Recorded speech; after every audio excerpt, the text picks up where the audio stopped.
Halo teman-teman ATLM Indonesia, di mana saja berada. Kali ini kita membahas materi webinar dari Ketua Umum kita, Pak Sri Widodo, SPD MKes, Ketua Umum DPP Patelki Indonesia. Oke, materinya mengenai One Patelki Combat COVID-19. Yang mana maksud combat di sini kita melawan atau berperang melawan COVID-19 dari sudut pandang laboratorium atau ilmu laboratorium, karena kita sebagai seorang ahli teknologi laboratorium medik. Oleh sebab itu Ketua Umum mengajak kita untuk melakukan combat COVID-19. Oke, ini file webinar yang saya dapat dari dari grup di WhatsApp. Jadi mohon izin kepada Ketua Umum DPP untuk mereviewnya agar teman-teman bersemangat dalam melakukan combat COVID-19 bersama saya Ahmad Lab. Mari kita bahas materinya satu persatu.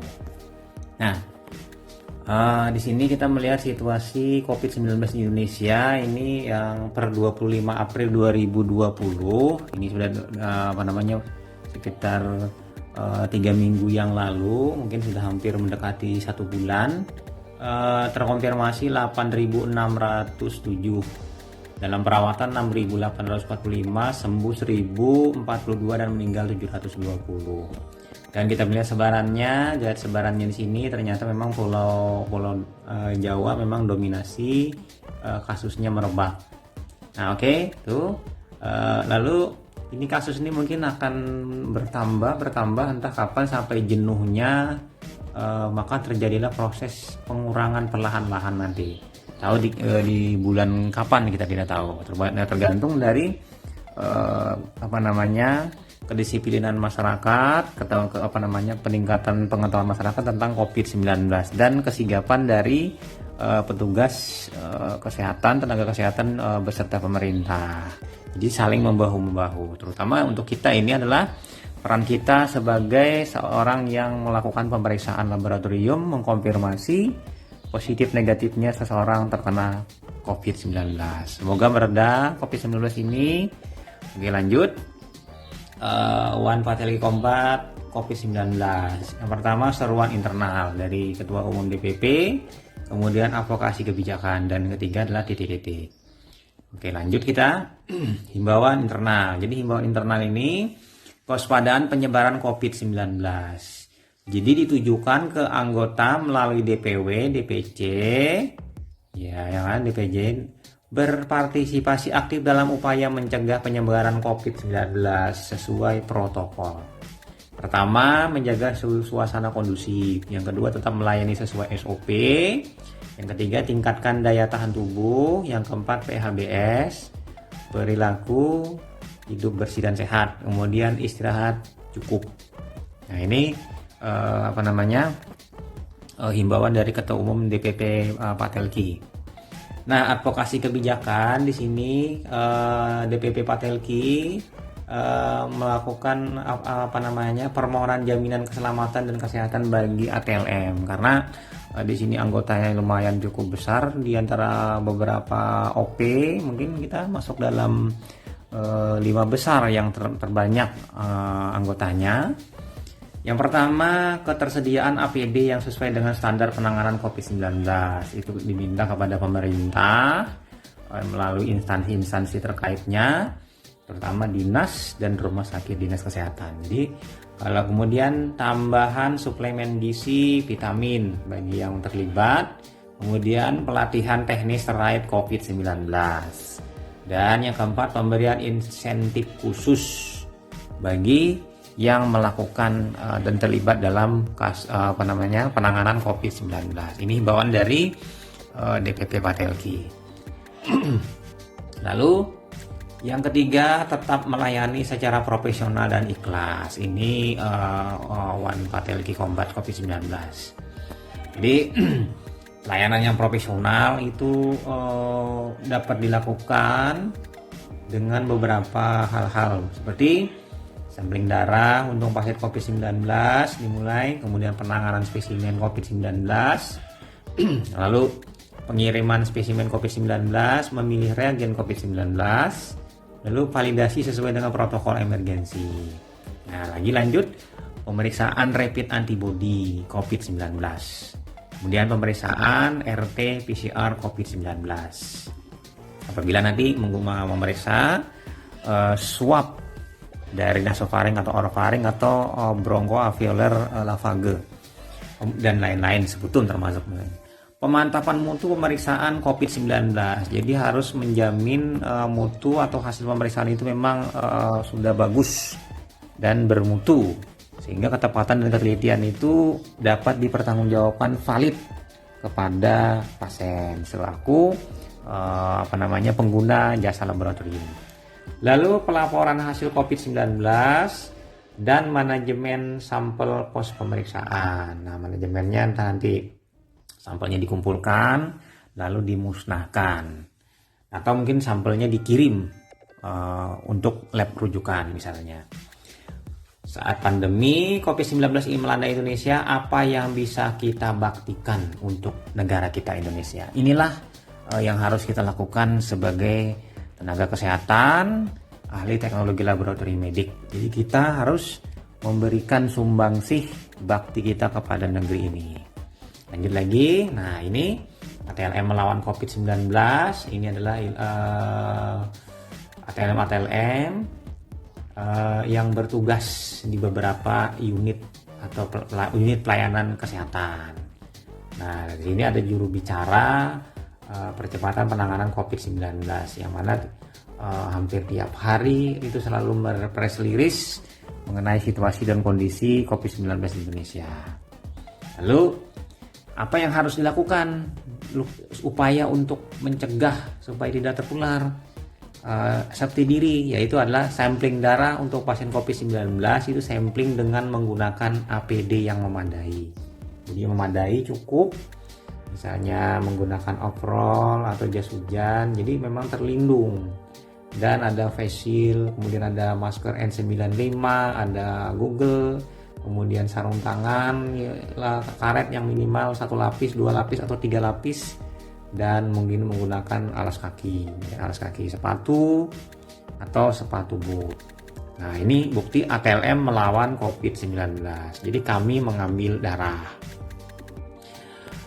Kemudian, nah ini lagi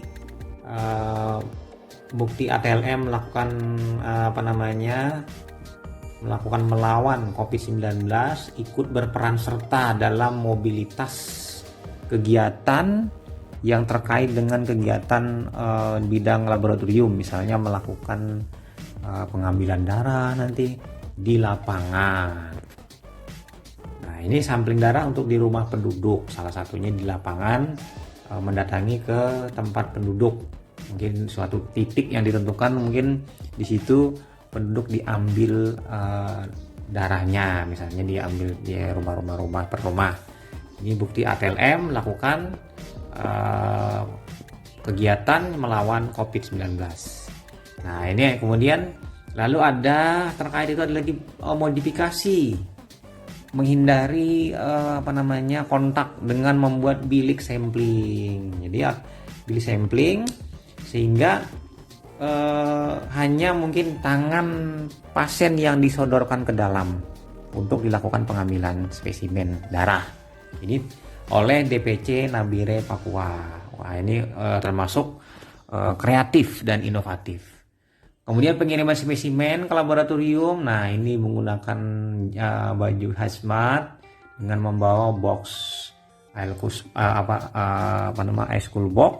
Ini spesimen swab mungkin ini nanti ATLM melawan COVID-19 atau spesimen yang lain. Nah, peran serta ATLM melawan COVID-19 yaitu sampling darah untuk pasien COVID-19, beberapa dilatih melakukan sampling swab nasofaring. Jadi harus ada pelatihan yang memang intensif ada surat bukti penunjukan pelatihan, kemudian ada teorinya, ada prakteknya, kemudian dikeluarkannya sertifikat. Lalu si ATLM tadi kembali ke instansi kerjanya untuk diberikan kewenangan klinis tambahan setelah dia mendapat pelatihan tadi, dan jam pelatihannya sesuai, misalnya lebih dari 1 hari, misalnya 3 hari, 4 hari, itu paling ideal untuk sebuah pelatihan. Kemudian penanganan sampel COVID-19 ada juga. Kemudian pengiriman sampel COVID-19. Ini pihak-pihak ATLM melakukan kegiatan ini, penanganannya, pengirimannya, pemeriksaan baik di laboratorium maupun di luar laboratorium terkait COVID-19. Memilih reagen terkait COVID-19 di laboratorium masing-masing. Jadi sudah luar biasa lah, dan muncul di permukaan bahwa ATLM ini ada peran aktifnya, ada perannya dalam melawan COVID-19. Nah, pemeriksaan rapid antibody COVID-19. Nah, di sini bantuan rapid test dengan berbagai tipe rapid membuat ATLM sangat aktif dalam melakukan pemeriksaan antibodi SARS-CoV-2 atau COVID-19. Jadi reagennya ini mungkin dalam bentuk reagen bantuan dari pemerintah melalui penyalurannya melalui dinas kesehatan, atau reagen swadaya membeli sendiri berbagai merek, karena mereknya ini saat ini belum terstandarisasi dengan baik mengingat keperluan yang mendesak. Jadi memang ada sudah daftar-daftar reagen rapid yang sudah dibuat daftar oleh pihak pemerintah yang bagus dan sudah memang layak untuk dilakukan pemeriksaan di lapangan. Jadi ada daftarnya sudah, dan memang lebih baiknya sebenarnya ada penelitian lebih lanjut. Bagaimana itu sensitivitasnya, spesifisitasnya, kemudian nilai prediksi positif, nilai prediksi negatif. Kemudian nanti di situ kita bisa juga mengetahui berapa positif palsu, berapa negatif palsu, berapa positif sejati, berapa negatif sejati. Nah, itu penting dalam hal untuk survei epidemiologi, uji rapid, dan mungkin nanti kita bisa juga melihat sensitivitas, spesifisitas secara analitis. Kemampuan dia memberi kadar terendah mendeteksi, cut off-nya, kemampuan dia mendeteksi kadar terendah minimalnya dalam suatu antibodi dalam tubuh si pasien dengan spesifisitas sangat khas dan bisa menyingkirkan zat-zat pengganggu, misalnya antar sesama corona, misalnya dia dapat menyingkirkan, atau dengan virus-virus yang lain atau hal-hal lain misalnya. Nah, itu penting juga. Jadi di sini yang penting lagi adalah aksi di lapangan itu nyata terlihat ATLM Indonesia melakukan kegiatannya, mulai dari provinsi yang paling ujung itu daerah istimewa Aceh, Nangor Aceh Darussalam maksudnya, sampai ke ujungnya lagi, ujung timur Indonesia, yaitu provinsi Papua. Jadi mulai dari Pulau Sumatera, Pulau Jawa, Pulau Kalimantan, Pulau Sulawesi, Maluku, kemudian Nusa Tenggara, Bali, sampai dengan Papua. Nah, ini peran sertanya kompak dan serempak. Itu karena berkat kekompakan tim yang dikomando oleh DPP Patelki. Nah, ini salah satu contohnya, ini pengambilan darah di lapangan. Jadi bagi ATLM dilakukan menggunakan seragam lengkap. Kebetulan ini warnanya lumayan mencolok, warnanya pink. Nah, ini pemakaiannya mungkin seorang wanita. Oke, lanjut lagi. Pemeriksaan PCR SARS-CoV-2. Ini ATLM juga berkompeten di sini. Mulai dari penyiapan laboratorium PCR, pemilihan metode, pemeriksaan RT-PCR, pelaporan hasil. Jadi sudah diterbitkan aturan dari Menteri Kesehatan, entah Kemenkes atau Permenkes, saya tidak mengkoreksi juga, siapa-siapa saja yang berhak melakukan pemeriksaan PCR COVID-19 di bidang kesehatan. Jadi syarat utamanya ya seperti biasa, tenaga kesehatan. Karena ini memang spesimennya spesimen yang berasal dari manusia, berarti tenaga kesehatan lah yang berwenang. Walaupun dia tingkatan ijazahnya masih diploma 3, tapi dia secara pelatihan sudah dilatih dan memadai untuk melakukan pemeriksaan PCR. Alangkah baiknya mungkin diploma 4 ditambah atau S1 atau S2. Tapi sudah memadai sesuai dengan aturan. Jadi kalau di luar dari itu, walaupun dia ijazahnya S2, S3, tapi kalau dia bukan tenaga kesehatan kayaknya tidak berwenang deh untuk melakukan pemeriksaan COVID-19. Karena ciri khas tenaga kesehatan adalah melakukan pemeriksaan spesimen-spesimen yang berasal dari manusia. Namanya saja kesehatan sudah. Oke, itu. Kemudian yang keempat, berbagi informasi adalah yang keempat dari One Patelki Combat COVID-19. Nah, Patelki berbagi informasi melalui Patelki Webinar Invitation. Laboratory Testing Relate COVID from Sampling to Post Analytic 4 April. Kemudian yang kedua, webinarnya One Patelki Combat COVID-19 26 April. Nah, ini ada pesertanya sampai 3.000 peserta. Nah, ini yang saya review hari ini, yang One Combatnya. Kemudian yang ketiga, Patelki Webinar Invitation, kemudian 18 April. 18 April ini juga lumayan juga 1.000 peserta. Jadi antusias pihak teman-teman ATLM untuk mengikuti informasi dalam bentuk sejenis seperti seminar jarak jauh. Nah, kemudian informasi laboratorium pemeriksaan COVID-19 dan distribusi reagen. Nah, ini mungkin ada suatu proses pendataan coronavirus resource for lab. Jadi laboratorium COVID-19 it only take a minute. Jadi namanya, kemudian alamatnya, nama PIC-nya, kemudian distributor COVID-nya, nama instansi, nama PIC-nya, email. Jadi sini perlu pendataan juga untuk laboratorium pemeriksaan dan distributor reagensianya. Nah, kemudian yang kelima, solidaritas profesi dan kemanusiaan. Ini artinya kekompakan tim dan kemanusiaan dalam hal melakukan pelayanan. Ini kita solidaritas. Nah, solidaritas artinya apabila ada sesuatu yang gugur atau meninggal dunia, kita merasa turut berduka cita dengan menyematkan pita berwarna hitam menyilang. Turut berduka itu adalah solidaritas profesi sesama tenaga kesehatan di Indonesia. Biasanya kalau saya lihat berita-berita itu ternyata yang paling banyak jatuh berguguran adalah perawat, dokter. Nah, kalau ATLM saya belum dapat informasinya ya, siapa yang gugur meninggal berjuang dalam COVID-19. Karena memang yang kontak langsung dengan pasien itu adalah perawat dan dokter. Kemudian lanjut lagi. Nah, ini rekrutmen relawan. Jadi Patelki juga membuat surat dari DPP, yaitu rekrutmen relawan penanganan COVID-19. Jadi melalui DPP itu direkrutmen surat kepala dari BPP SDM DG 01 01 2 kemudian 0494 2020 tanggal 30 Maret. Ini salah satunya, dan Patelki menerjunkan peminatan sukarelawan yang ingin ikut dalam combat COVID-19 di Wisma Atlet di Jakarta. Nah, kemudian yang keenam, kepedulian sosial.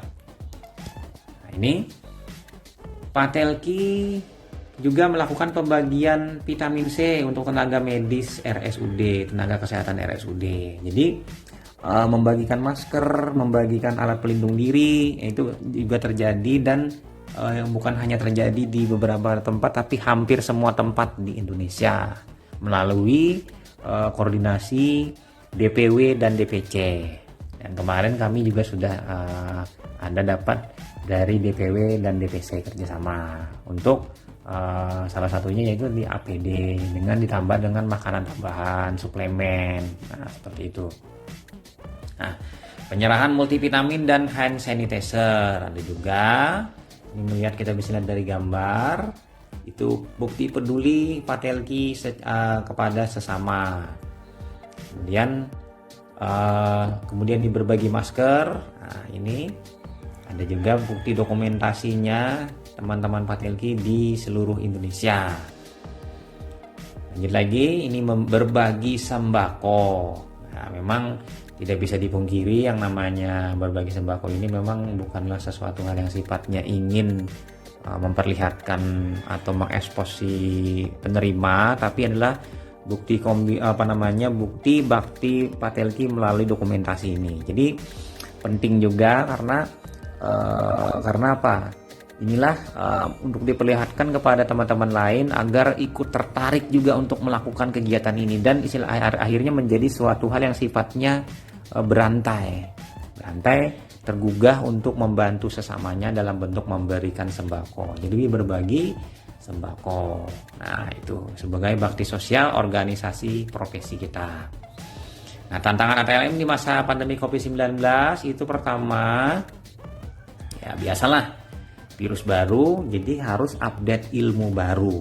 Jadi expose virusnya bagaimana secara tata namanya, fisiologinya, kemudian virus tadi mekanisme menyerangnya, virus tadi menyebabkan apa, patogenesisnya, kemudian sampai masa inkubasi dan lain-lain, lalu terkait dengan pembentukan antibodi. Itu semuanya akan dipelajari oleh ATLM satu persatu perlahan sampai nanti pengelolaan spesimen, hasil, fitfal hasil, dan dokumen pelaporan, pencatatan pelaporan, validasi hasil. Itu penting. Kemudian keterbatasan APD, ini sebuah tantangan karena distribusinya yang tidak merata, mungkin juga hal lain, mungkin ada beberapa laporan misalnya aksi borong atau kenaikan harga, ini penting juga. Tapi ya walaupun hal itu, tantangan ini bukan menjadi sebuah hambatan untuk ATLM dalam mengabdi pada bangsa. Kemudian kurangnya reagen atau PTM, ini juga menjadi hambatan karena memang ini kasus baru, ilmu baru, jadi semuanya itu juga dari segi pemerintah, mungkin dari segi yang lain-lain itu juga akan kesulitan dan lambat untuk mendapatkan logistik mengenai reagen dan PTM, termasuk terkait semua negara juga mengalami, akhirnya mungkin seperti ibaratnya itu kayak sejenis kayak berebut atau produksi terbatas, permintaan banyak. Nah, seperti itu. Kemudian keterbatasan alat. Ya, ini misalnya PCR yang terbatas hanya di tempat-tempat tertentu, kemudian alat-alat juga terbatas yang lain, dan hal-hal lainnya misalnya. Mungkin juga ada juga TCM yang terbatas. TCM kan mungkin saat ini lagi mulai booming untuk dilakukan uji. Kan sudah ada alat-alat TCM untuk TB, jadi tinggal menginstal program TCM untuk COVID-19. Jadi Gen Expert mungkin bisa jalan nanti akan mendampingi PCR. Kemudian informasi setiap pemeriksaan terbatas, ini tantangan juga. Kemudian belum banyak pedoman terkait kondisi emergensi. Nah, ini akhirnya informasi berkembang, dan ini akan menjadi sebuah kumpulan-kumpulan informasi yang dapat disimpulkan adalah pedoman yang baku nanti disusun. Lalu pengetahuan molekuler praktis yang terbatas, yang mana ATLM, kalau yang saya tahu pengetahuan di bidang molekuler itu juga sebenarnya sangat minim sih. Jadi pengetahuannya ini akan bertambah apabila dia memang duduk bekerja di laboratorium molekuler dan dia mendapatkan pelatihan beberapa kali. Akhirnya dia mungkin jadi tidak merata semuanya, ini orang-orang tertentu saja yang dilatih. Kemudian ruang lab atau fasilitas tidak siap untuk pandemi. Nah, ini penting juga. Ada mungkin rumah sakit atau puskesmas yang laboratoriumnya terbatas, kecil. Ada juga yang ruangannya banyak, luas. Jadi tinggal aman, itu tinggal persiapkan, udah beres karena peruangannya sudah ada. Tinggal disiapkan atau dilengkapi. Nah, ini beda-beda nanti nasib-nasib teman-teman yang bekerja di laboratorium manapun di Indonesia. Ini terkait dengan fasilitas atau ruang yang belum atau tidak siap untuk pandemi. Tapi ya perlahan-lahan dari sini kita bisa belajar dari semua hal tantangan ini untuk melengkapi, menambah atau memperbaiki bahkan mengembangkan dan sikap kita terhadap waspada terhadap infeksi itu akan meningkat. Saya lihat teman-teman sudah lumayan, artinya penggunaan APD itu sudah kayaknya sudah pengetahuannya APD level 1, level 2, level 3 sudah banyak yang sudah mengerti dan paham. Mungkin di era-era sebelumnya, mungkin yang era-era tahun 90-an tidak pakai APD. Begitu naik ke adanya keharusan pakai APD, lalu meningkatkan pakai APD. Kemudian APD-nya dilengkapi, akhirnya mungkin sudah terbiasa nanti dengan menggunakan APD, mungkin ATLM akan jauh lebih aman dan lebih bagus dalam hal bekerja di pelayanan laboratorium. Nah, itu saja teman-teman mengenai materi yang saya kutip, saya review milik Ketua Umum kita DPP Patelki, Pak Sri Widodo. Semoga bermanfaat bagi teman-teman. Semangat teman-teman untuk bekerja, melayani bakti kita terhadap bangsa dan negara. Ikhlas dan jangan lupa seperti anjuran Ketua Umum tadi, jaga kesehatan. Jaga kesehatan, kemudian lagi istirahat cukup, mendapatkan suplemen, dan pastinya gunakanlah APD, bekerjalah sesuai SOP. Artinya bila tidak ada kepentingan apapun, jangan ke rumah sakit atau ke unit pelayanan tempat kita bekerja, kecuali kita bekerja. Kemudian jangan berkeliaran, lebih baik stay at home, artinya tinggal di rumah saja. Dengan itu kita akan mengurangi rantai penularan COVID-19. Nah, kemudian lagi jaga jarak. Itu kan sebuah standar jaga jarak, social distancing. Dan sambutlah misalnya ada PSBB, pembatasan sosial berskala besar, itu merupakan sebuah hal yang positif bagi kita. Dan pastinya teman-teman, dengan pemberlakuan PSBB, teman-teman harus juga melengkapi surat menyurat, terutama surat tugas. Surat tugas, jadi nanti pada saat di perbatasan teman-teman bisa menunjukkan surat tugas bekerja di laboratorium apabila sedang ingin melakukan berangkat menuju lahan kerja. Nah, itu saja teman-teman. Semoga banyak bermanfaat, bertambah ilmunya, dan tetap semangat. Saya Ahmad Lem dari Banjarmasin pamit. Sampai jumpa di video-video selanjutnya. Bye.